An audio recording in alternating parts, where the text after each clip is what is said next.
Samantala, pinag-utos ni Pangulong Ferdinand Marcos Jr. ang agarang pagkilos ng lahat ng kaukulang ahensya ng pamahalaan bilang tugon sa mga naapektuhan ng magnitude 7.4 na lindol na tumama sa karagatang bahagi malapit sa Davao Oriental nitong Biyernes ng umaga. Tuloy-tuloy naman ang isinasagawang pagsusuri sa kalagayan ng mga apektadong lugar. Si Creseline Catarong sa report.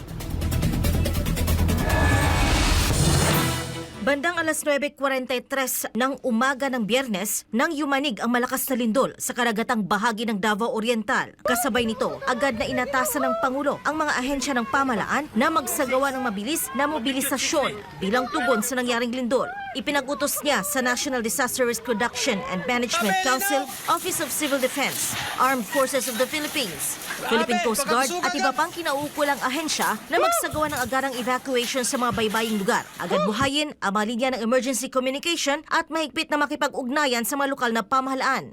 Inihahanda na rin ang mga search, rescue at relief operation. Inatasan naman ang Department of Social Welfare and Development na mag-preposition ng pagkain at iba pang pangunahing pangangailangan para sa mga lumikas na residente. Samantala, nakaantabay din ang Department of Health upang magbigay ng agarang medikal na tulong kung kinakailangan. Binigyang diin ni Marcos na ang kaligtasan ng publiko ang pangunahing prioridad ng pamahalaan at nanawagan siya sa mga residente ng apektadong mga lugar na manatiling kalmado at mapagmatsyag. Tiniyak din ng Pangulo na patuloy na kumikilos ang mga ahensya ng pamahalaan upang masigurong makarating ang tulong sa lahat ng nangangailangan. Para sa Diyos at sa Pilipinas kong mahal, ito si Creseline Catarong, SMNI News.